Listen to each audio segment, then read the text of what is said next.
What's going on, guys? Welcome back to another episode of the Post-to-Post podcast. With me, as always, my co-host, Matt Small. What's been going on, man? You have a good week? I had a great week, actually. It was like 50 degrees today in Boston, Massachusetts, and I was ready for the beach today. But Yeah, it was very nice today. I'm nice. hoping that a lot of that snow melts down.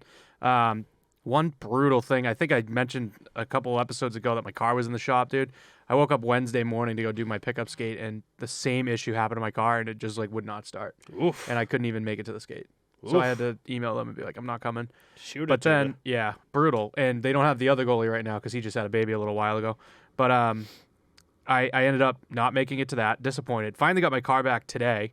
My mechanic's the man, though. He hooked me up with it, so it's all good, hopefully now. Fingers crossed. That's the problem as a goalie, I think, is like you're so relied on. Where just like, if that happened to like a regular skater, you know, they'd be like, okay, yeah, No dude, big we'll deal. see you next week. Yeah. But for a goalie, it's just like, dude, you're supposed to be here. But you feel bad. It's like the guys understand, they get it. That's something that's entirely out of my control. But like you just feel terrible because you feel obligated. I'm to be 100% there. with you. Yep, I just feel bad. But the good news is, so my wife needed her car in the morning that day, so I couldn't take her car to go to the skate, obviously.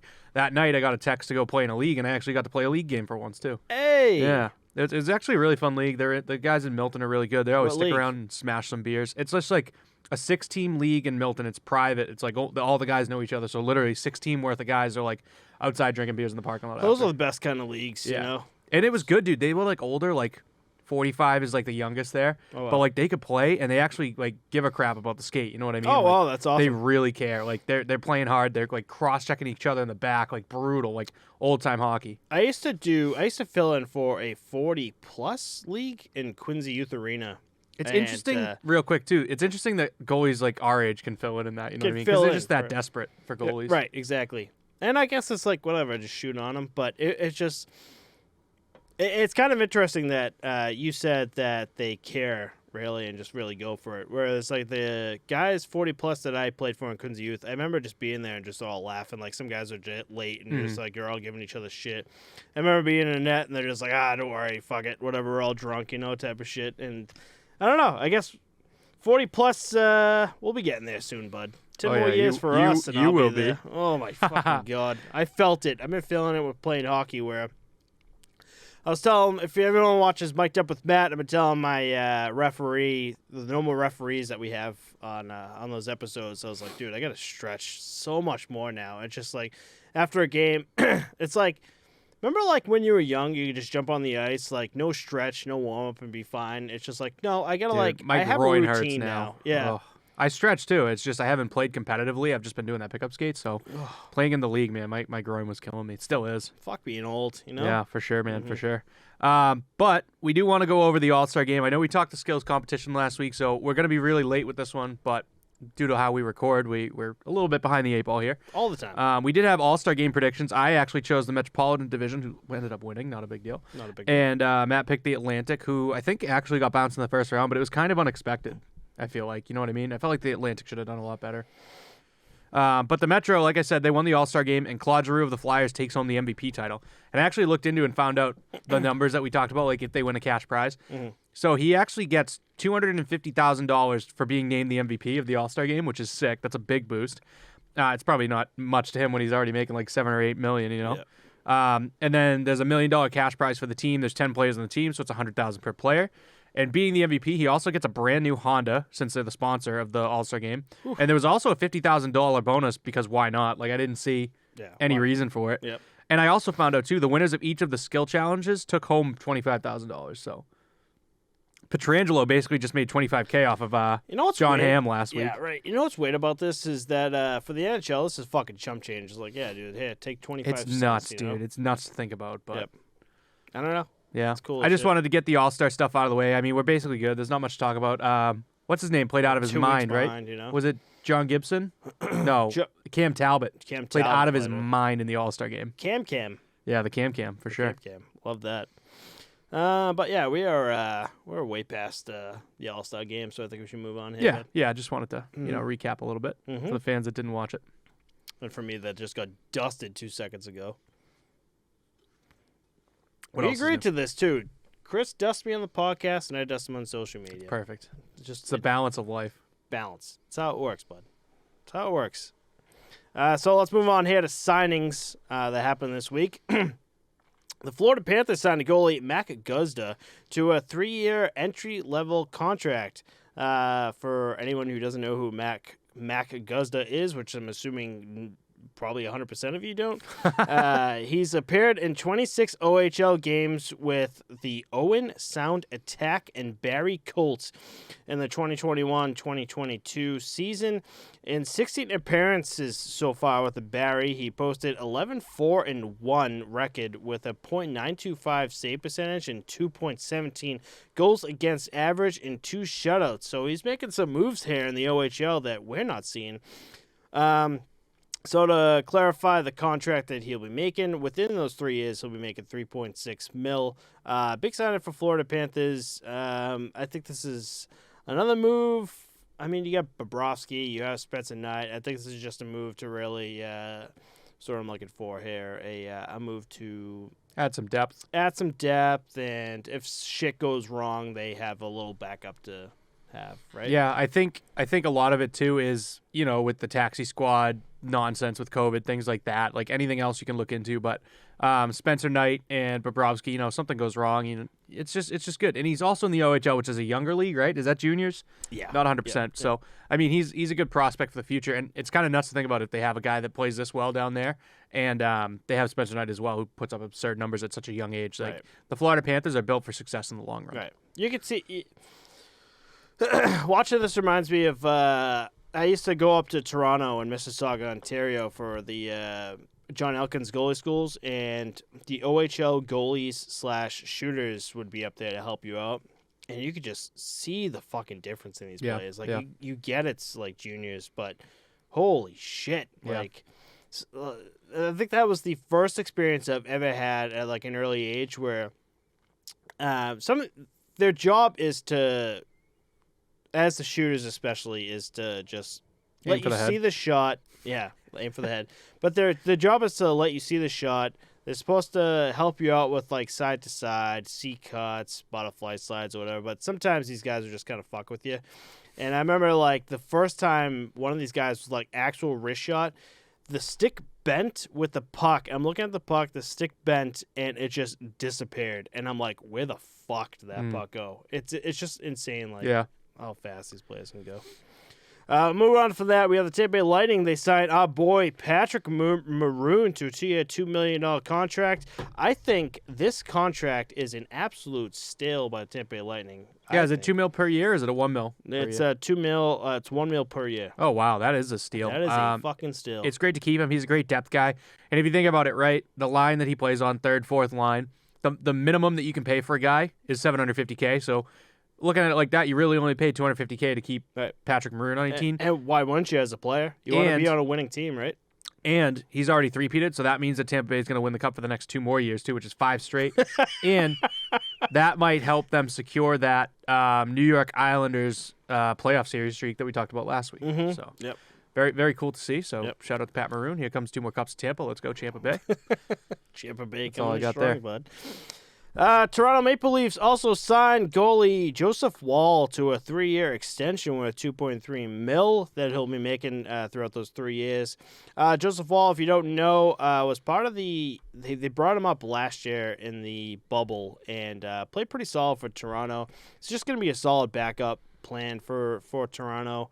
Is he backing up right now? No, right? No. It's Jack Campbell and do you know who or no? It's Jack Campbell and...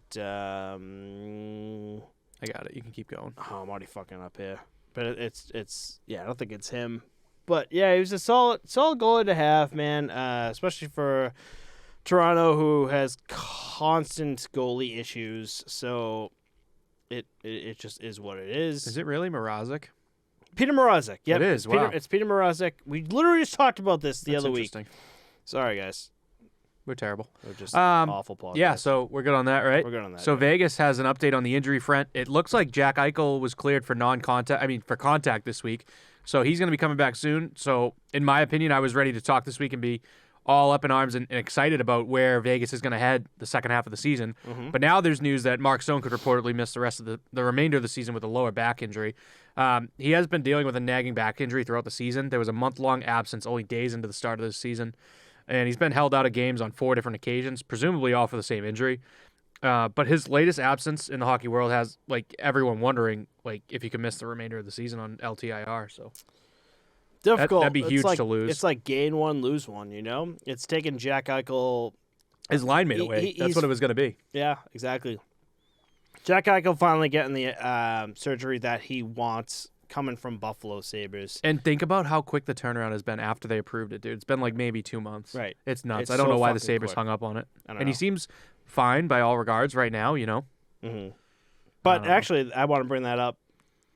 Just a funny thing up for the Sabres. Remember, I sent you a post earlier about there's a fan with their baby, and there's a Sabres.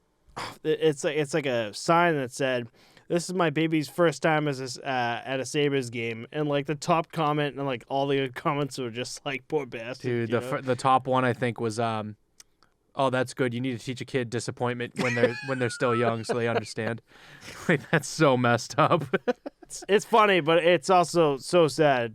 But I don't know. I did the same thing. Like I grew up with the end of the Cam Neely era too, so we got to really see the Boston Bruins really start eating shit right away. So And it's about to end up looking that way too, right? Yep, We got it's some about to big start Boston looking- news for you to tackle. I get another beer. You've been killing them tonight, bud. Yeah, I'm always. I appreciate you too. Friday nights, bud. Speaking about Bruins, as he gets the beer, which is perfect timing because he fucking hates talking about the Bruins here. Big news. Boston Bruins. Tuukka Rask, our boy, retires.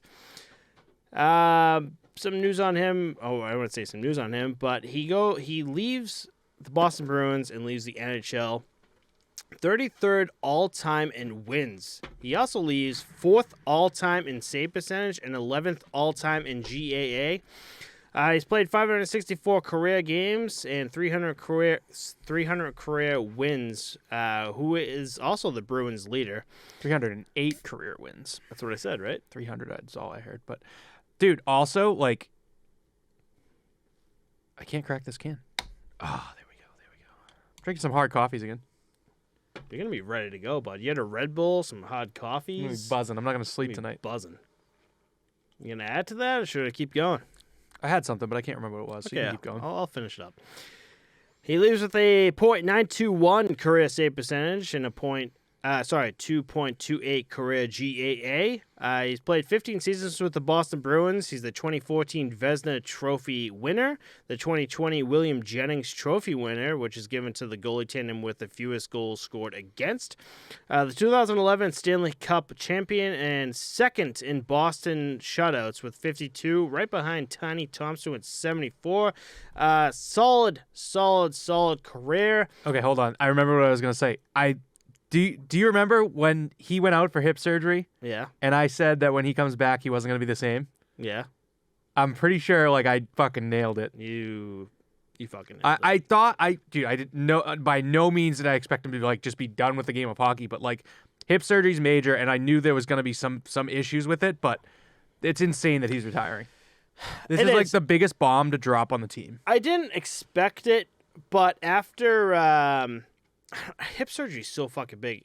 Goalies especially throughout the years that I've been watching hockey, hip problems is a massive thing with Hips and goalies. knees, number 1 and number 2. So when Tuukka came back with like after hip surgery, I was like, he's not going to be the same, when he comes back. And it's not his fault. It's just the years and years of playing hockey that, his hips are just bad. And, when you sent me the DM of, it's like, hey, Tuukka Rask retired, it was shocking, but also at the same time, I was like, I kind of expected this, No way, dude. But he did have He just had like one of the best seasons with Halak as his backup, like 2 years this ago. is like also post hip surgery, like. Well, maybe you expected this because of how classic it is for him to bail when the team needs him the most. Get fucked right now. I'm not joking. No, it's not how this works. That's exactly what he did again. Because I was gonna make a joke, and it's gonna make me look bad. You know what? I was gonna say he pulled a Henrik Lundqvist where he got some money. Oh, and then there you go. retired. That's what's up, dude. 560 free K. But Yeah. Now I look bad. Yeah. No, that's fine. It would have been better if he fleeced some other team and was like, let's go. Let's sign a fat contract, like $9 million, 7-year contract. Be like, my hip. But yeah. All right, so I got a Full couple. Tuukka I got a couple supporter, yeah. questions for you about Tuukka Rask. Should he be entered into the Hockey Hall of Fame? That's a question that's been going around all week. I could see number retired for the Boston Bruins. For Hockey Hall of Fame, I don't think so. Like, I'm a huge Tuukka Rask fan. I've shit on Felger and Mass here in Massachusetts, I just don't see Hockey Hall of Fame with Tuukka If Rask. you don't have a Stanley Cup, like he has one because he's a backup, but he didn't. He didn't actually win it. He got them there, but he didn't win it for the team. Yeah. And the run that Thomas went on, like that guy stole that cup for us. Right. I don't count it. You know what I mean? Like you gotta. I don't know. You gotta have it. I don't think he's Hockey Hall of Fame. But does not being a Hockey Hall of Fame disqualify you as being a great player / goaltender? No, he was one of the best goaltenders. The world's okayest goalie, just like me. He was one of the best goalies this league has seen. Yeah. Yeah, Statistically, I guess. Yeah. But not Hockey Hall of Famer. In my opinion. He's the best statistical goalie.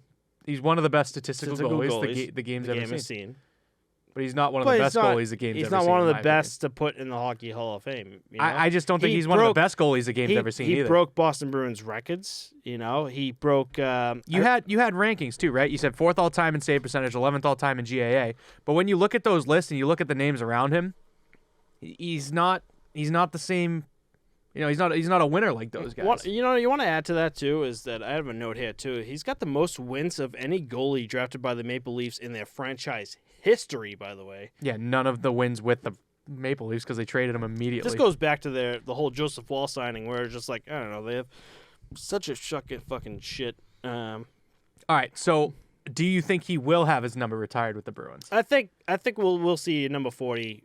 Retired with the Boston Bruins. I will be greatly disappointed if we do. I don't think he should. No, we'll see. We'll see 40 in the Raptors with Tuukka Rask. I think we will, but I don't think we should. 100%. 15 years with the Boston Bruins. Hell yeah, we're gonna see. Yeah, that. yeah, he retired. Breaking with the Bruins records. too, yeah, he's second, right next to Tiny Thompson with shutouts. Yeah, if you think about it too, 1924, the Bruins' 100-year anniversary is coming up in 2024, obviously.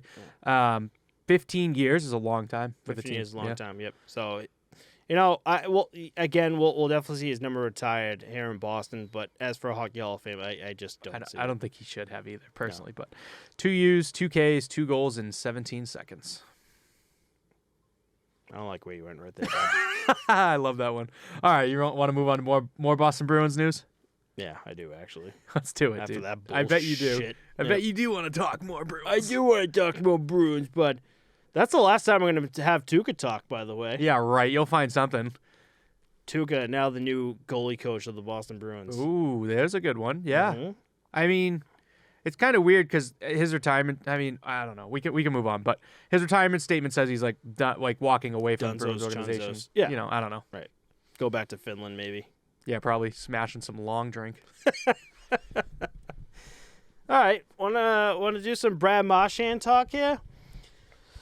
Brad Marchand, the rat that he is. There's a lot of Boston people here that fucking hate him. My ex fucking hated him. There's a lot of people here that hate him.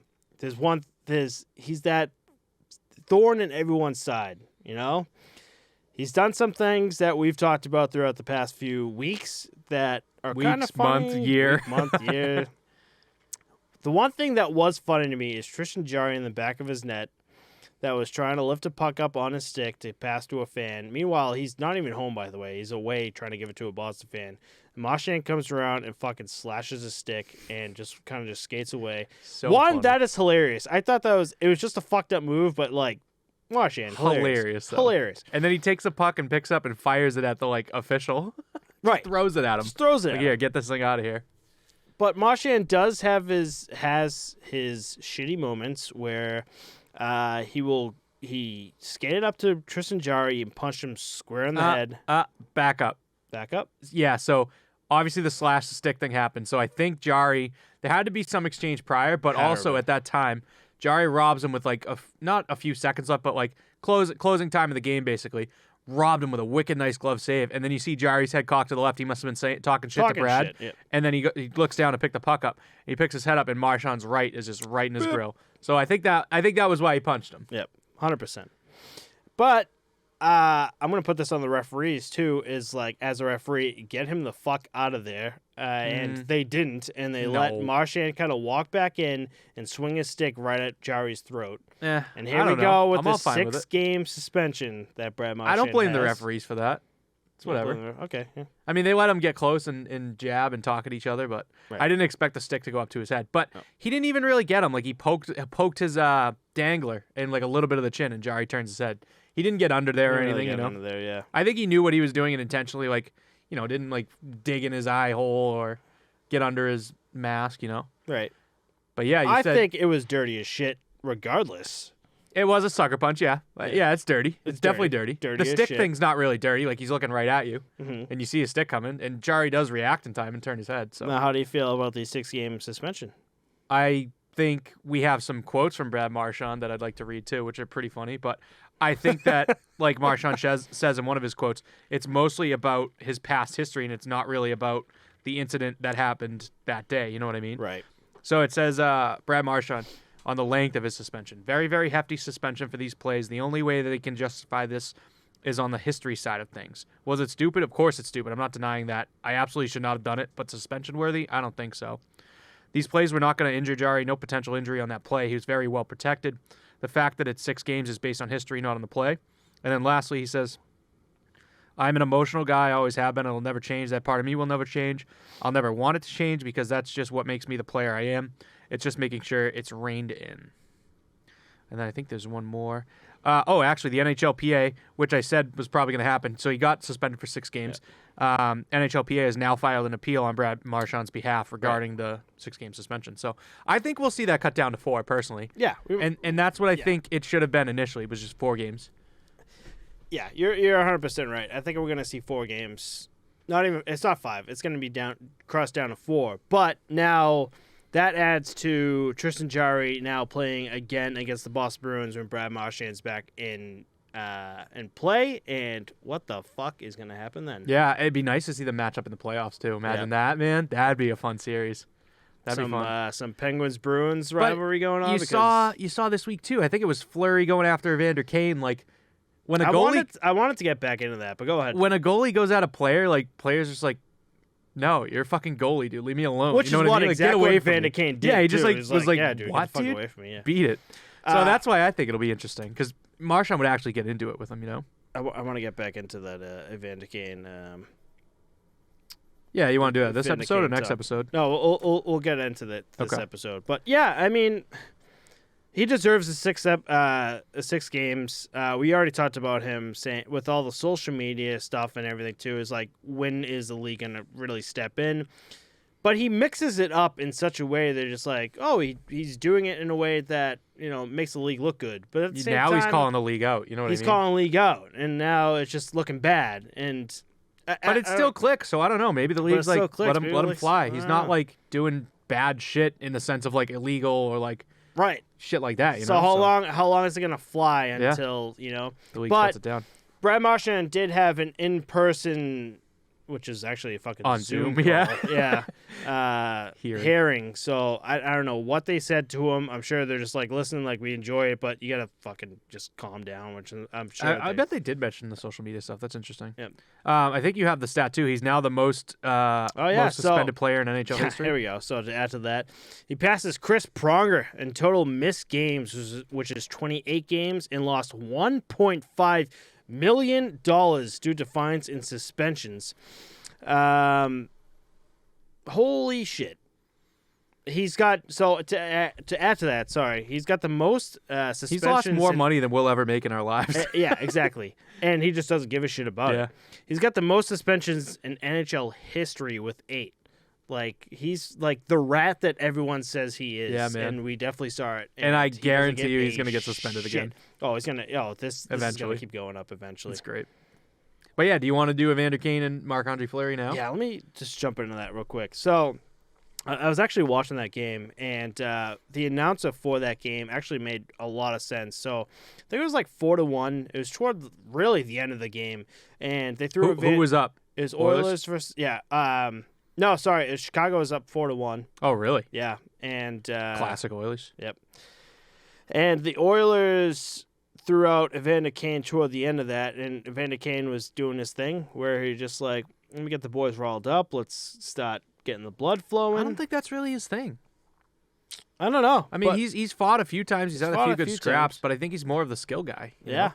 but I don't know. But it's whatever they hired him to do, it's working. Because he got both. He got Marc-Andre Fleury pissed, which is difficult to fucking do. And he got a few other people on the Oilers like mad that they're just going after him. And it's good for the team. It's good for morale to be like, hey, we have this guy now that could back us up and start things going and get the fire under our ass, you know. And one of the commentators for that game said that, and I was like, oh yeah, you know what? I didn't think about that, because in my head too, when I first saw him, like, fucking Evander Kane, here we go. And when they said that, I was like, okay, I have a different really mindset with, you know, what's going on now. Yeah. So maybe that's why they picked up. That's probably why the Oilers picked up Evander Kane, because they could see maybe the hint of Brad Marchand in him. Yeah, and I think to make another smooth transition here, that's probably also why they fired their head coach this week. They fired Dave Tippett, and they hired Jay Woodcroft as their new head coach. I believe he was coaching their AHL team. Is that correct? I think so, yeah. Yeah, so they pulled him up, so that's good. They're going to have a new head coach in there, moving some people around. A lot of head coach changes and coaching changes, GM, shit like that this week, so Matt's going to dive into those real quick. Hell yeah. So the Canadiens head coach, Dominique Duchamp, as we just said, was fired 7 months after signing his 3-year contract extension. Free money. Marty St. Louis was hired as their new head coach. Big move here. I was just telling you before we even recorded that, like, I just didn't expect Marty St. Louis to be that head coach, but he's already on the ice. He must speak French, right? Oh, yeah, 100%. Wow. Yep. So they're looking for French-speaking guys, and a Hockey Hall of Fame Marty St. Louis was definitely a good move with him. Hopefully he can...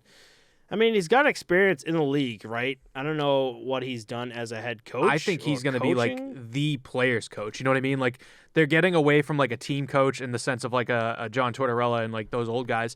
And now like this guy is a player. He just retired not too long ago. You know what I mean? Right. And I think he is going to be like the model of a player's coach that really just lets his guys fly. You know, try some new shit. Fucking go for the Trevor Zegras pass. You know what I mean? Who gives a shit? Exactly. To add to that, too, the Edmonton Oilers also fired their head... I already did that one. Oh. That was my smooth transition. Oh, fuck, my bad. There goes our butter. There goes our butter. There goes our bread and butter right there. Because of me. My smooth transitions. It's okay. I'm sorry. Moving off of that, we have Danny Briere was hired as the special assistant to the Philadelphia Flyers GM, Chuck Fletcher. I guess he's going to be doing a lot of the moves for Chuck Fletcher. Really not much that I read on this, just a special assistant, which I thought was funny because Danny Briere... Did he just announce his retirement or just get his number retired? There was some news with him recently, too, I feel like. Ooh. I forget what it was, but Danny Briere was just in the headlines for something. Maybe he's in the headlines for what I'm about to bring up, because Danny Briere was actually in talks to become head coach for... the Montreal Canadiens, because he was up there in talks. So when I saw this, like, oh, interesting. He kind of like... Yeah, it could be that. Yeah. But yeah, he's a special guy for Philadelphia Flyers. I was going to say, like, a lot of these teams have expanded. Like, back in the day, I mean, not even that long ago, maybe 10 years ago, it's GM, assistant GM, done. Head coach, assistant coach, done. Now there's, like, goaltending coach, defensive coordinator almost. You know what I mean? Like, 2 assistant GMs, and now there's a special assistant to the GM. Like, it's insane how many roles there are now, which is pretty cool. Right, exactly. And it makes a nice ladder for these players. Like I said, when there's only GM and assistant GM, how the hell do you get that job, you know? Now there's like a nice ladder to climb where you're like assistant to the GM, head scout, and then you're going up the ladder, and then that's how you get to the GM role, you know? 100%. Yep. Yeah, and we're seeing we're gonna do another nice little smooth position here. Cami Granado is now assistant GM of the Vancouver Canucks. She joins Emily Castonguay as the first female assistant GM in the NHL. Actually, Castonguay was the first assistant female GM. Yep. And now she's must be the second. But it's kind of cool that they're on the same team too. On the same team. Nice. Yep. I wonder if Castonguay like pushed for that. You know what I mean? Like I want another maybe. female in here, like another mind to work with. That'd be cool. Kim Granado is the all-time leading scorer for the U.S. women's team with 343 points, including 186 goals and 157 assists.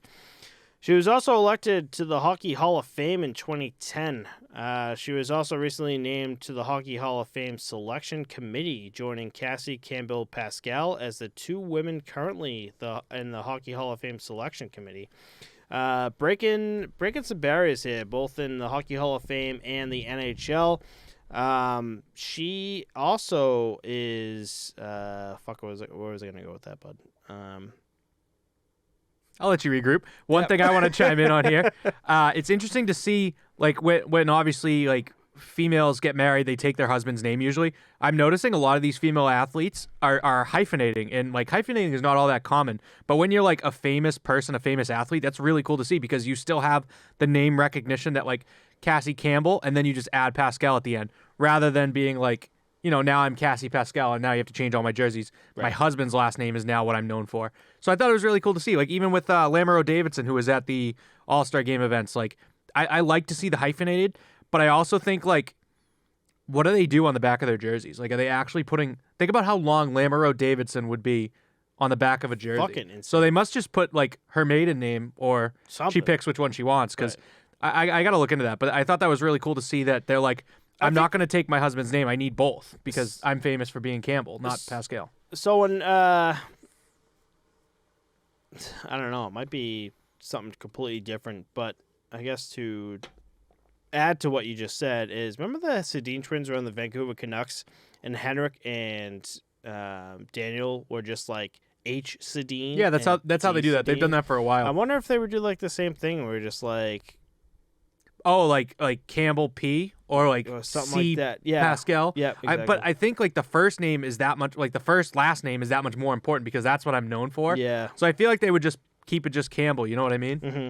But oh, interesting. There was another thing that I was just thinking of when it came to the Sedins when you brought them up.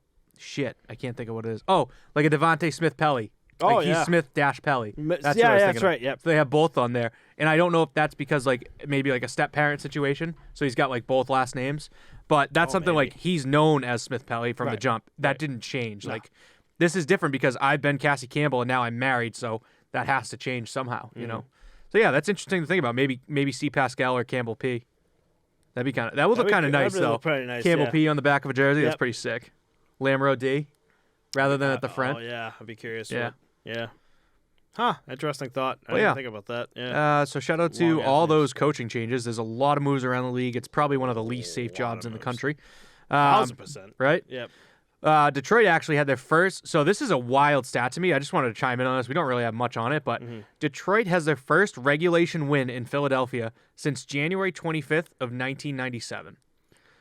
So that's a lot. Detroit went on that run. Remember, they hadn't missed the playoffs in like 25 years, and that ended maybe 6 years ago. Yeah. So that means that, I don't know, 25 years of also playoff appearances against Philadelphia. Right. That hadn't been won in regulation in Philadelphia's arena. In Philadelphia. So like they could have won, versus Philadelphia, but at home. You know what I mean? 6. Yeah. Right. It's just wild. It's like what? It's been 25 years. Like that's insane. That's a long time. And to just mention that, like, Detroit wasn't shit like they are now. Like they were like a team to be reckoned with, and the fact that this makes me think that they just didn't match up ever in that sense. But they had to play during the regular season. It makes me think that like a rink is just bad luck because like Broad Street Bullies too. Think about Bullies, that. Yeah. Detroit, when they were good, were like high flying, fast paced offense. The Broad Street Bullies probably just beat the brakes off them, and that's why they can't get a win there. You know what I mean? Oh, maybe that too. Yeah, that too. Because when I play here in Boston, there's a South Boston rink here that I just can't win in. Like anytime there's a game there, I literally call it the bad luck rink. You know why? I bet it's the way the light hits the ice, and you're getting like a glare in your eyes, and you need a tinted visor under your mask. I think that'll solve it. 100%. That is the goalie mod that you need, and you'll get a win. Also, think about how like good you'll feel knowing you have the like tinted visor. You have like the filthiest swag you can wear on the ice, like tinted goalie mask. The Ovechkin of goalies. Yeah, absolutely, man. I'm all for it. Absolutely yucky steez, as I like to say. Like that one? I love that one. But moving right along. Another strange incident the other day. Columbus Blue Jackets' Patrick Laine is actually going to try to complete a hat trick in his game against the Washington Capitals. Empty net. He's hustling down the ice to get the puck. Beats out the icing call and gets it in like the low corner, a.k.a. the rock star zone. That's what I like to call it. You know what I'm talking about? Yep. And he fires it at the net, and it actually hits the far post, bounces straight back along the goal line, hits the second post, and comes out with like 1.8 seconds left. And he does not get to complete his hat trick. I don't get how it hit both posts and just stayed out. I was like, oh, there's an angle of it that just screams, oh, this puck went in. And then they show the overhead. You're like, oh, my God. It's like the worst puck luck because the way it hits the far post, it puts the puck on edge and it's spinning like this. And then when it hits the far post, it catches on the wrong side of it and bangs out. If it caught on the other half of that puck, it goes in. You know what I mean? Like, that was nuts. Yeah, I just, you're like just inches away from a hat trick. Oh, my God, yeah. It's nuts. As a player, that's like awesome to have. But, I don't know, game of inches, right? Sucks to suck. Yep. Moving off of that, Sean Avery, the guy that likes to be the marching band in front of Marty Brodeur back in the day, wants to come back to the NHL at 42. He hopes to play for Tampa Bay Lightning, and I don't know if that's going to happen. Think so? I think that Avery is a very, obviously, like, eccentric guy. He likes to be front and center. He's an actor now, you know that? Oh, he's doing acting gigs now, and I know he likes to ride bikes around New York City and complain and about scream at people, dude. It's hilarious. But yeah, I think he just likes the attention. If I can stir the pot a little bit, put my name back in the headlines, and get Post to Post podcast talking about him, maybe that'll spring some news for him. Get him on the podcast. And I think he's gonna say he wants to play for the back-to-back Stanley Cup winning team. Why the fuck wouldn't you? Imagine he comes out, he's like, yeah, I want to make an NHL comeback. I want to go play for Buffalo. Song. Moving on, though. Arizona. I don't know. Not much else to say about, Sean Avery. Yeah, not much at all. Yeah. Colorado actually hooked up their assistant equipment manager. This was really cool to see. So Don White is their assistant equipment manager there. He's with the Colorado Avalanche, and they actually bought him tickets to the Super Bowl this Sunday. The guy is a huge Bengals fan, so the team hooked him up and took care of him. That's crazy to see, and I think, honestly, it's all about the fact that this team hadn't won a playoff game in 31 years. They win a playoff game, and they're all the way in the Super Bowl now, so really cool to see. That's really cool. You sent me that today, and I was like, oh, wow, that's awesome. It's like really taking care of your own, Yeah, absolutely. I thought it was really cool to see. I'm sure this guy was in his fucking glory when they're just like, hey, dude, we paid for everything, and just go out there, have fun, relax, and enjoy the game. Yeah, relax. Yeah, right, dude. The Bengals are in the Super Bowl. I'm going ape shit. I'm smashing beers. What are you doing Sunday for the game? You doing anything? 6:00. Is there a hockey game on? No, it's a Super Bowl. It's football. What's football? In case you didn't know. I don't know what football is. All right. Tom Great. Brady? Sick talk. All right. What are you doing for Sunday, bud? I wanted to do something, but you don't want to watch it, so I guess we're good. No. Come over? No, it's okay. No. The only thing you watch a hockey game. I'll drink some beer. Actually, I talked to some of our friends. I'm like, hey, what are you doing for Super Bowl? I think we're going to Tommy's house if you want to join us. Oh, nice. Yeah. I'll probably swing by. Got ham sauce. You guys should get some, dude, a couple of years ago, before COVID, obviously, we used to do, big Super Bowl events. We would go to, our buddy's house, and they would cook, so much food, order, catering, all this shit, right? Super Bowl Shout Sunday. out to our friend Tommy, who had a bag full of sausages today. You see that? Oh, my God. He got them for, $1.38 a fucking 5-pack. That's foul, dude. That shit goes bad tomorrow. Yeah. And he's going to freeze all of them and eat them in, 6 months, dude. I know what we're doing for Super Bowl Sunday. I am not having sausages. I'll tell you that for free. But yeah, we used to go out and do all this stuff for Super Bowl, and then one year we were actually, before we got the house, we went up and out to a party for Super Bowl Sunday, and I got clobbered because we got a phone call and they were like, "You got the deal on the house," and we've been looking for a house for 8 months. It was terrible. House shopping is the worst thing in the world. It sucks, dude. But I was so pumped. I got crippled. I was like, "This is the best." This is great. This is a great dude. I think the Pats won the Super Bowl that year, and how long has it been since you own this house? 3 years now. Holy shit! Yeah, I'm assuming the house market right now is fucking. It's wild. Insane. It's wild. Insane. Up here. It's gonna drop. It's definitely gonna tank soon. Hopefully. I don't know. It kind of has to for everyone else, but I don't know if it's gonna. But fuck. Anyways, let's keep it on hockey news here. You want to tackle the next thing for us? Sure, bud. Anything for you. You don't have a pick for the Super Bowl, right? You don't give a shit. I don't give a fuck. We'll say Cincinnati. You know why? Because hockey in Cincinnati now. No. You know why? Because I actually had everyone over for one of the playoff games. Cincinnati was a part of the game, and I'm like an underdog kind of guy. And they were explaining me about Cincinnati is the first time in the playoffs or something, like winning a playoff game or something like that. Oh, it's almost like the stat that I just gave you, and you just said, "What's football?" Dusted. I literally just said that stat, dude. I haven't won a playoff game in 31 years. Dusted, bro.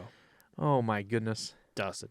But in I one think headphone out. You know the what? other. Fuck it. I'm gonna root for them then. Nice, good call. The LA Rams are like really built like as a good team. The fuck are the LA Rams, by the way? They're even a football team. Yeah, they're new, like brand. Yeah, actually, like kind of. They just moved from St. Louis a few years ago. They were the St. Louis Rams. They were blue ram head like this with the gold like ram horn. You don't know shit about football, anyways. Shit. But yeah, they moved from St. Louis to LA, and interesting. This is the first time that the home team. I'm sorry, what is it? Yeah, what is it? I forget what it is. This doesn't make sense to me. I don't have the stat, but basically, they're the home team. Of course you do. They're the home team, and they're hosting the Super Bowl. Tampa Bay hosted the Super Bowl, and Tampa Bay was in it, but they were the away team. Oh, what the fuck? But they're home. You know what I mean? Yeah. So they had to use the away locker room in their own home arena, I guess. What? Yeah, because of how the standings are. So, like, let's say Tampa Bay was the 3 seed and the team they're playing is the 1 seed. Yeah. They're the home team now, even though it's in Tampa Bay Stadium. Because, like, they'll play the Super Bowl one year was in Minnesota, but it was, for example, say, like, the Green Bay Packers and, like, fucking, I don't know, the New Orleans Saints. They're just using that arena for the game. That's interesting. Yeah, they do it every year. They switch up the location. But so then I guess that makes this the second year in a row that... Wait, where are they playing this Sunday, then? In L.A. Oh. Because it's like predetermined years ahead where the Super Bowl is going to be played. So L.A. has been the spot for however long, you know what I mean? And L.A. just happened to make the Super Bowl, and they're the higher seed than the Bengals, so they're the home team in their own stadium for the Super Bowl. Whereas Tampa Bay was the away team in their own stadium for the Super Bowl. So weird, right? So weird. But I thought it was a cool stat, a cool little thing to chuck out there. It's a weird football. What the? That doesn't make fucking any sense, by the way. Why? It's supposed to be... The reason they pick it in advance is so there's not like that much of a bias to it. Unless home you make it field advantage. Oh, okay. Yeah. All right. So it's like, and they want to grow the game too. So it's like Super Bowl's gonna be here this year, there this year. You know. I was trying to think in my head why the fuck they would do that, but yeah, that makes total sense. Mm-hmm. Yep. Yeah, a level playing field, but it obviously hasn't worked out the last 2 years. You know what I mean? Yeah. So, just what happens for like? I'm curious how the fans do it. They fly there, dude. Really? Yeah. Oh yeah. And hotel prices go fucking through the roof. You know, I obviously like don't. I work for Miller Coors basically, so I don't support Bud Light in any way, shape, or form. There's a Bud Light hotel. You made that abundantly clear. Yeah, I have week. to. I can't stand it. They're like direct competition, so I want to say this because it's really cool though. Bud Light has a Bud Light hotel every year for the Super Bowl. There's no such thing as a Bud Light hotel. No. They pay the money to renovate like a Marriott, rip up all the carpet, all the rooms, and new Bud Light carpets, new Bud Light lobby, Bud Light everything, all over the place. Holy shit. Yeah. Wow, that's cool as shit. And they just tear the Marriott apart and make it Bud Light, and then after the Super Bowl's over, put it right back the way it was. Wow. Such a waste of money, man. I mean, if you have the fucking money, Dude, right? they're remodeling an entire hotel. It costs so much money. I had to do this house. Advertisement is fucking everything. Oh, it's insane, though. It's insane. I'm about to buy Bud Light right now. No, don't buy Bud Light. Just don't fucking do it. All right, moving on from football and fucking that other trash. Sorry, I don't know. I just don't know anything about football. That's it. All right, cool. We're moving on. So Everett Fitzhugh and JT Brown will become the first all-black broadcasting booth in NHL history on February 17th versus Seattle Kraken and Winnipeg Jets. Congratulations to both of them. We're breaking... we've been doing this for a year, and we're just breaking barriers left and right on this podcast, and it's just... I say this every week, and it's awesome to see, so definitely a game to look out for and watch, I'm sure. We'll be hearing more and more about it throughout the week, especially, say, the 12th, so 5 more days before this game happens. So I'll show you guys, when this drops, we'll be seeing it more on, like, TSN or something like that. I hope they highlight it more and advertise it more, but, like, it's a pretty shit game, in all honesty. Like, the Winnipeg Jets, 19-17-7, like, bottom... Obviously, Winnipeg's going to fucking shit all over Seattle. Bottom 3 in their division, but Seattle is 5-5-0 in their last 10 right now. And they're actually looking a lot better than the Jets are, 3-5-2. So, I don't know. We'll see. We shall see. We're going to be cracking some eggs. I'm still trying to figure out some good cracking. The Seattle Shackin', remember that one? TBT? Shackin'. When Shaq was at the draft. I love Shaq, dude. I could talk about Shaq every week. So we got some notes on the Olympics. We got a sick USA jersey behind us. Go USA. Sick. I'm gonna tackle something real quick, and then Matt's gonna do his notes, and I'm gonna run to the restroom. Yep. Yep. He knows. Yep. Yep. I know that. So in the women's game, Canada versus the ROC, which, in case you didn't know, is the Russian Olympic Committee, because they can't be. They were like the athletes that represent Russia for 1 year or whatever. This is what they came up with for a name, because they got caught for like everybody doping. Like the ping pong players were like doing steroids. The handball guys were all doing steroids. Like, got to get yacked up for fucking ping pong. Ping pong. Russian training to be the best ping pong player in the world. So before this women's game, the ROC did not submit their COVID results in time, and Canada requested to move the game back an hour. The game ended up being played, but all the players had to play with masks on. Imagine having to play hockey with a mask on, dude. Like, fuck that. And at that high of a level, dude, like, I could do it in men's league and like hate myself and get through it, but like, I would be so miserable having to do that. Miserable. Depends on the mask too. Like, even paper masks with like all the sweat just gets stuck to your face. You can't fucking breathe. Oh. Hey, so dumb. Did we ever talk about too the Russian junior team at the IIHF holding up their plane? No. So after the World Juniors, you know, the ones that just got canceled. Yeah. They're like, Germans got one win and they like celebrated. Everyone got on the planes and left. That's right. Did we talk about that? Yeah, we did talk All right, about just making that. sure on the air. So, I mean, I'll just bring it up because we talked about it now. Yep. But basically, the Russians were like ripping darts and smoking vapes and blasting music, no masks on the plane like they're supposed to. Like, and the plane was like, dude, what are we doing? And they got held up and couldn't go. And the Czech Republic's team, I found out, actually has like very similar colors and uniforms and like tracksuits. They got stuck with them, like lumped in with those guys because they like looked like they had the same shit on. You know what I mean? So they were stuck like on the runway with the same plane as them because they like looked like they were all together. Dude. And I'm like, that's brutal. But like, it just shows like Russia doesn't give a fuck. Dude. Russians so don't give a fuck. fuck. They're like, oh, COVID tests? Yeah, I forgot about those. We'll do them. We'll do them. Don't worry. They don't care. They don't give a shit. What But the fuck is COVID in Russia? Putin's just like, yeah, we don't give a shit. Yeah. Matt's got some Olympic notes. I'll be back. I'll chime in on him when I get back. He'll fill me in when I get back. Don't worry. You get it, bud. Yep. So, I've been actually watching the Olympics as of late, and I don't know if I should start off with this first or it last. I think I'll just. Since we're already on like the Olympic side of everything, it's still going on now. We got the women's and men's hockey. Men's hockey just started. Women's has been going on. I've been watching the women's hockey, and Canada just fucking destroyed. I think it was Sweden 11-0 today, which is just insane to see. I've been so enjoying NHL players not being in the Olympics. I'm so like I'm sick of seeing Crosby in Canada. Like, you know, I want to see different plays. I want to see these plays that are being drafted, like Matty Beniers for Team USA, just fucking ripping it in men's hockey. And it's just a great time. You're seeing plays that like you've never seen before, really, unless you're like really into hockey and you're like, oh, this is why this guy is drafted like first overall, you know. And it's such a good time. I get why these NHLers want to be in the Olympics, but I feel like, okay, I feel like you shouldn't at the same time. You should give these guys like an opportunity to really show what they got in the Olympics. But yeah, it's still going on. I wanted to bring up that we are watching the Olympics. It is going on. The Women's Olympics is really doing real well, actually.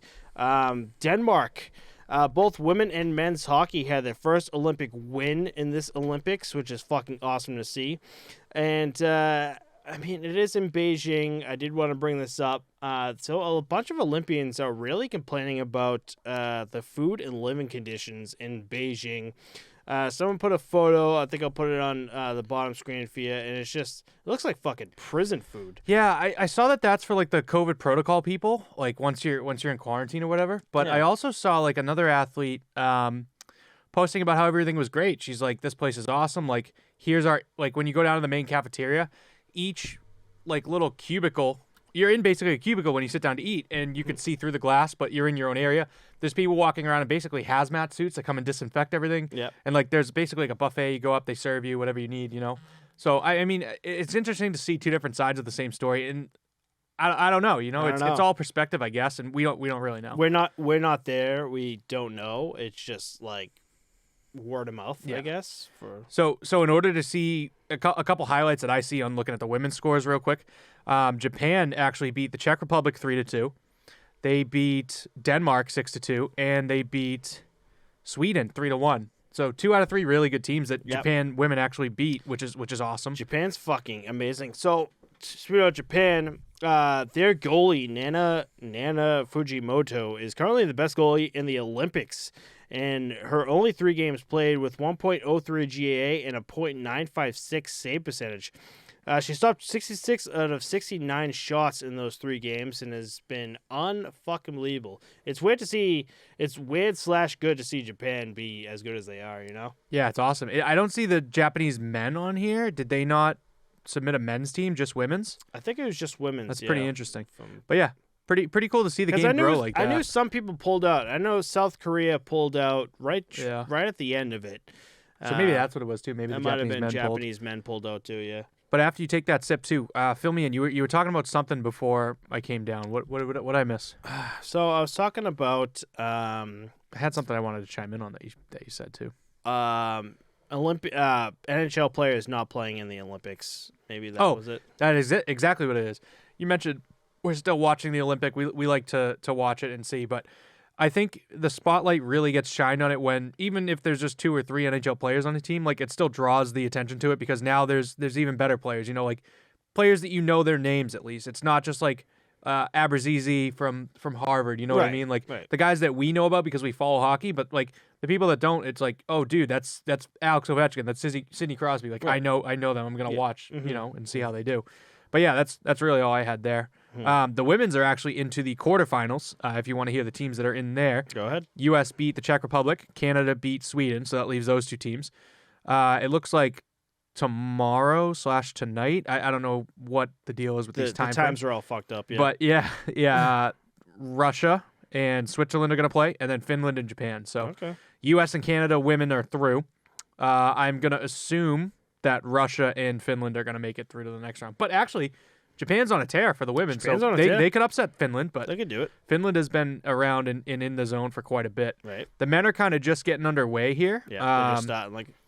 Playoffs looks like they start in 3 days on the 15th, but any highlights for the men that you wanted to touch on? I see United States smacked China around quite a bit. Yeah, I just talked about Manny Beniers and his absolutely snip rocket lays piece that we talked about. Yep. Who do I talk about? Farrell?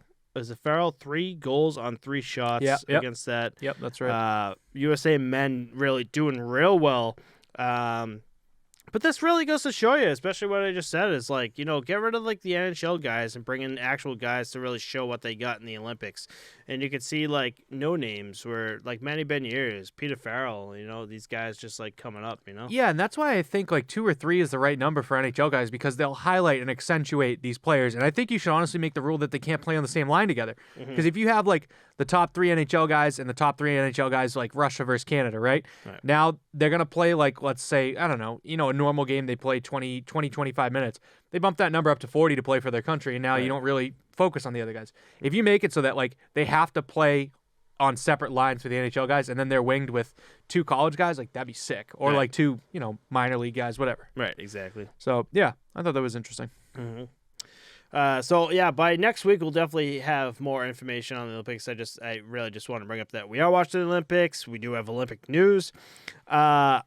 We don't just watch, or at least I just don't watch just the hockey sports section of the Olympics. I like to watch I like figure skating. We just talked about how curling. We fucking love curling over here. What was his name? Matt what? Matt Hamilton? Is it Matt Hamilton? On the U.S. curling team? Legend dude? that sick he flow, is. Oh. Sick stash, dude. Just, man rocket. We'll put a picture of Matt down here. I think it's Matt Hamilton. We're probably wrong. I think it's Matt but Hamilton. That's hilarious. Yeah, but so sick.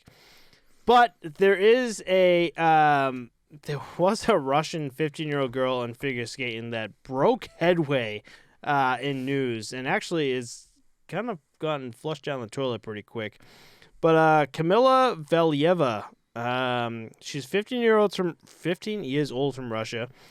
and currently owns the highest score ever recorded in every category for figure skating. She's also the fourth woman to ever land an triple axel in the I'm gonna restart that. She's also the fourth woman to land triple axel in Olympic history. Yeah, she's only fourth. Wow. Yep. Which I thought I said that to my coworker too, and he's like, "Fourth, really?" Because I feel like a triple axel is like the one, like the normal thing. That's right? like the one figure skating move I can name. Right, exactly. And it was actually pretty interesting. I looked it up. I can't remember the names for the life of me. It's like there's like two Japanese women that did it, and another one was from Russia, I think, too. I think Will Ferrell did it in Blades of Glory. Yep, Am I nailed mistaken? it, by the way. Nope. But yeah, I guess she was caught with doping problems. It's wild. And like at 15 years old, like she's not. I guarantee you, she's not making that decision herself. Like no. her trainer's like, I'm sure her trainer's pumping just like, it into use her. this. That's so bad, dude. It was like a Wild. heart thing to help with like heart medication, and it was endurance and blood flow, which obviously would boost you as an athlete. So, right. And I mean, if you're on heart medication, it's something that like obviously like it's going to be disclosed beforehand, and if it's a substance that is banned, like you know what I mean, find like something else. I don't know. So it's just weird. It's shady. It's Russia. Classic. Well, dude, they're the ROC because of all these doping scandals. Like a 15-year-old is doping. That's wild. 100%. Yep. But we were watching the Olympic figure skating, and Matt had a highlight up, and the announcers, man, I don't know how they do it. They're talking about the move that the person just did, and I'm like, dude, how do you count? How do you even tell how many times they spun around? Like, what? It's insane. And just the movement too. Like to be able to on the figure skates on the toe of them, unlike a hockey blade, there's this jagged piece. And that's what they stop on, and they can like stand and spin on it. Basically, this girl is on one blade and just like stand still, basically, and doing like rotations. And you have to know exactly where the curve of your blade is and where it sits, so that you don't catch that, that stopping tool. Yeah, and it's just like it's insane. It's insane to me. I can't. I think it. that's the reason why I like it so much. Because as a goalie, as a hockey player, like you see the skating of it, and you're just like, wow, like just. Mm-hmm. One, you got to know how to skate, and I think I swear to God, I think these figure skaters skate better than hockey players. Oh, they do. That's why there was an NHL team up where they did like all the pros in the NHL, the best stars, and they brought in, let's say, 10 of them, and they also brought in 10 figure skaters, and they did a figure skating class together for like a commercial to promote figure skating. Mm-hmm. And like the guys were like doing like, it's funny because they look like they're doing all these like, girly dances or whatever, but men figure skate too, and they're learning like so many ways to control their edges and blades and balance. It's so cool to see. Right. But awesome. it also is hilarious to see the parity in, a figure skater versus an NHL player doing the same movements, Yep. It's both funny. professionals, but in a different way. Yeah. Yep.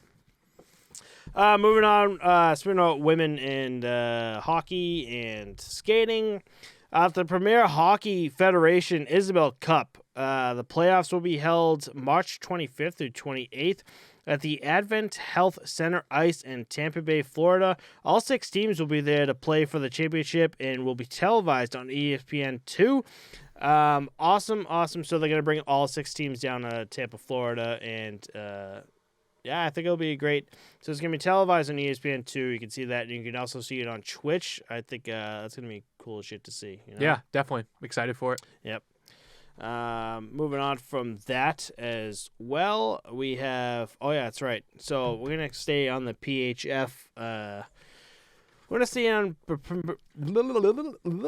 can't fucking talk today for some reason. We're gonna stay on Premier Hockey Federation news here with the Boston Pride here in Boston. This week they did Dena Lang Strong hashtag Dena Strong. To talk about that, Dena Lang is a former Boston Pride forward who suffered a severe spinal injury in a game on December 31st, 2015. On Sunday, February 6th, the Boston Pride hosted hashtag Dena Strong Night. Dena did the puck drop and joined the Pride's team huddle with a goalie. I'll put a photo of the guys down there. On BostonPrideHockey.com website, you can buy a hat, hoodie, or a shirt for Dena Strong from the Dena Strong collection. 25% of the proceeds of all sales from the collection will go to a Dana Lang fund, which was cleared to provide assistance in Lang's ongoing treatment and recovery. So if you guys want to support Dana Lang, go to BostonPrideHockey.com. There's hockey hoodies, shirts, and hats you can buy. I think there's also a knit cap you can buy, too, to help support her. I thought it was really cool. There's a photo of her, and she's obviously... I don't want to say obviously, but she is now stuck in a wheelchair and she's doing the puck drop, and it was an awesome photo to see of her just like in the huddle with the goalie in the net, just getting ready for the game too, with the team that she was with. Yeah, so it's awesome. I remember now that you mentioned it too in 2015 when she fell. She was in the outdoor game too. Remember that? It was it wasn't the NWHL, but it was an outdoor women's classic that she fell on the ice and suffered that injury. Like, holy shit! Remember that? Now I'm remembering it. Yeah, because I was like, Dana Lang, that name's so familiar. Like, crazy. I remember that incident. Fuck, so, it's insane. that's nuts. So awesome job of the Premier Hockey Federation, especially the Boston Pride, to have a night like this. And actually, for this night, they had almost a. I think they had a full house, if I'm not mistaken, like a full blown. Like sellout crowd for this too, so it's good that she's getting the funding that she needs, especially Boston, man. Like, such a freak accident too. It's fucked up. It's just fucked up, So if you want, actually, you know what I'll do for everyone listening in? If you're listening in on the YouTube, go to our YouTube Around the Boards, find this episode 59. Episode, and on the bottom on the bio I'll have the link for you guys to help support her if you guys want to. So let's stick with uplifting news here. I'm going to hop around a little bit. The ECHL Cincinnati Cyclones played a Hockey Fights Cancer Night game on purple ice. This was insane to me. They had a white crease and white blue line, so it's like backwards almost. What did you think? So I sent you you sent me the photo. I can't remember what it was. But as a goalie, that is a fucking nightmare, by the way. I thought so at first, too, but... I'm all for it, but at the same time, as a goalie, I'm like, oh, my God. In what way? All right, so the puck's on the ice in, like, dark blue, and you're, like, trying to track the puck. It's not like that dark, though. Like, it was still bright. Like, think about when the puck's on the blue line. You could still see it. I guess, but, like, if the whole fucking... rink is purple, dark purple. It's not dark purple. It's just purple. I showed you the photo, purple. bro. It's like light purple. All dark purple. It's like light purple. And you have a black puck. You have a black all dark puck and. You Dude, couldn't remember the word puck? Fuck no. No. Did you forget the word puck? No, because I'm just getting aggravated with you thinking you can fucking see the puck. No way in hell can you see that puck. You can't see the puck. Goalie's you worst can't see the puck. No. It's a player's worst nightmare too. Then it's not just the goalie. Oh, 100%. I'm thinking goalie terms. Well, then it's an even playing field. Yeah, exactly. All right, that's not an issue. It's like they blind have to deal hockey. with the same shit. Yeah. Yeah. But I thought it was cool to see white blue lines and white crease because I thought about that. I was like, how are they going to know where the blue line is on purple ice? Or like a blue crease. Like, I'm not going to know where I am compared to the net. I was like, oh shit, they made that white. That's pretty cool. But yeah, I thought it was interesting. Cool way to highlight, Hockey Fights Cancer. Yeah, Purple's the new awesome. color, Good which is them. cool. Don't think they should fucking do that again though. Yeah, maybe not. Maybe not. Maybe It was purple a cool boards. Little, cool little party purple trick. boards, like around the boards, maybe. Cool party trick. Around the boards. There you go. Tag and us. subscribe. Yep. Jumping out of the ECHL, we'll move up to the AHL real quick. I thought this highlight was ridiculously hilarious. This is the Iowa Wild versus the Grand Rapids Griffins. They're playing an overtime game. Behind the net, two Iowa. That's a tough one. Iowa Wild. Tough one, bud. Say Iowa Wild. Iowa Wild. Ohio. Iowa Wild players crash into each other behind the net. The puck actually takes a freak bounce and goes like right into the high slot in front of the net. The goalie comes to the top of the crease to make a save. Griffins player fires the puck and it goes right off the post. It goes behind the goalie's back and then comes back out to the same player that shot it. The player goes to collect the puck again and puts it into the empty net, almost off of a defenseman that's trying to block it. And they win it 16 seconds into overtime. This is the most absurd sequence of event I've ever seen because the two players literally like both head down, like looking at one guy bringing it around the back of the net and just smack into each other. And the puck basically like 100%. Almost looks like it was between their chest and just like the force of them hitting each other springs it out to the front of the net. Exactly. You know what I mean? It was nuts, dude. Meanwhile, this dude is like in the back of the net, just like on his knees, just like, oh my God. Yeah. And the goalie's like, what the fuck? Is going on? Flings out. And then one of the defensemen that bumped into the other guy gets the, like, frame of mind to get to the front of the net and back up the goalie and try and block it. It almost looks like it goes off of his arm and into the net. That goalie looked just distraught. And then the just player fucked up. behind the net that crashed into him is just like on the ice face down like, oh my God, dude. Imagine the coach in that locker room, dude. He is going to rip them a new ass. Oh my God. He's probably one of those old school coaches who's like, you do this fancy schmancy fucking Trevor Zegras shit ever again. This is what happens. The integrity of the game. I'm John Tortorella. He's going to pull a miracle where they shut the lights off and be like, he's got the whistle again. And instead of like skating suicides, they're just practicing going behind the net and not hitting each other. Why can't you be like these guys? They don't hit each other.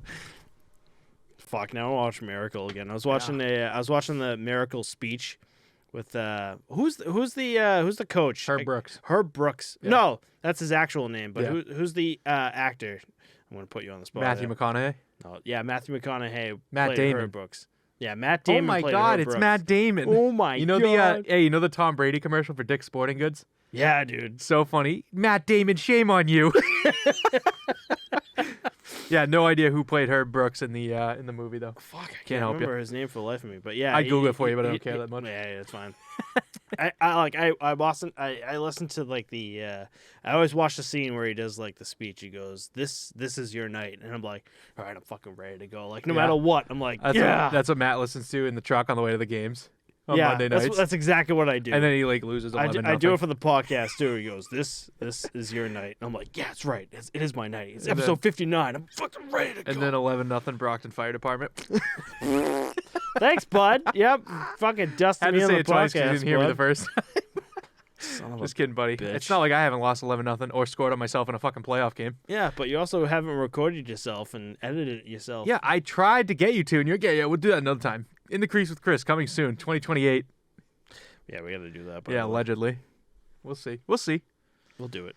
You know what's funny? I was actually thinking of solid content of actually putting Charlie in my goalie gear and just having him mic'd up. Dude, that's beautiful content. We should. So that Saturday skate, the next time that we can go, I mean, we could give him my goalie gear. Yeah, we could give him my goalie gear. You can play goalie down the other end. I'll wear my forward gear. So I refuse to fuck with the mic setup that I have. So we'll put him in. Oh, you can have your helmet. We'll have my gear. Yeah, your gear, this helmet, and okay, yeah, I know what we're doing. Yeah, we'll do it. We'll do it. Charlie's a legend. He'll do Mic'd it. He's up been with begging Charlie. for it. Really? I didn't know that. You talked last episode about how I call you at midnight looking for your goalie gear. But when when me and Charlie are on Discord just talking, like personally, he'll never bring it up. I didn't realize how much he wants it. Dude, he woke up at 6 a.m. on a Saturday for me to pick him up But and go. that's Charlie. For anyone who doesn't know Charlie, this is Charlie. He just does shit, you know? Sells NFTs now. Oh, man. Fucking All right. dusting All right. right Let's now. get back to Sorry, hockey here. moving on. We got one Yep. more thing on the ECHL. You got notes on this, right? Yep. So Sean Thorns of the Greenville Swamp Rabbits. What a team name, dude. That's what my next men's league team's going to be, the Swamp Rabbits. Swamp Rabbits. I feel like you just throw swamp in front of any animal, it's a good team name. Like, there was a men's league team, the Swamp Donkeys. I was like, that's hilarious, dude. Swamp I don't Dogs. know why, dude. The Swamp Dogs. Sorry, fuck, I just spit everywhere. COVID. The Swamp Cats. The Swamp Hamsters. The Swamp Guinea Pigs. Oh, so fucking good. You're wild, dude. The You're going on a Swamp tear Bears. right now. I'm going on a tear right now. It's so fucking good. Beer leagues. If everyone starting a beer league, you know, take notes. Yeah. You know? Yep. 100%. So anyway, I'm gonna actually read almost kind of verbatim what's going on here. So Sean Thornton, fucking up again, bud. He's an equipment manager for the ECHL It's not even now. Sean Thornton. Wait. Sean Thorns. Isn't this who's the Swamp Rabbits associated with? We talked about it, don't we? Yeah. It's Is it the Florida Panthers? Florida Panthers. Yep. Dude, maybe it is Sean Thornton. Because he's with the Florida Panthers organization, isn't he? Yeah, he's maybe they black demoted now. him. Yeah. Yeah. Oh boy. Oh boy. There we go. This is what happens when you have a few, bud. So Sean Thorns. So this was actually NHL put this up in honor of Black History Month, and I thought this was an awesome story. So there's this Sean Thorns. He gets his big break in the professional hockey, courtesy of a knee injury. The 26-year-old Charleston, South Carolina native tore his meniscus and his left knee playing goalie, which is awesome, in his teens. Yeah, is it awesome to tear your knee? He's a goalie, bud. Oh, okay. Okay, sorry. Wait, dude. I We thought, did that once before. there was some news. Someone got injured. You're like, that's great. Talking about something else, and I was like, dude, that guy just got like creamed. Remember that? I'm sorry. You do this a lot. That's great. I love it. I meant it's awesome that he's a goalie, not that the fact that he got hurt. Okay. Well, no, it is awesome that he got hurt because that's why he landed this gig, right? In a way, Yeah, I yeah. guess. It's great. Can I finish? Yeah. Okay. So Sean Thornton. So Sean Thornton, a friend who worked for the South Carolina, the ECHL, knew Thornton was restless, hobbing around at home, and gave him an invitation. He said, "Hey, I know you're probably bored out of your mind. Do you want to come down and clean visors just to get out of the house?" Thomas said, "That's how it all started."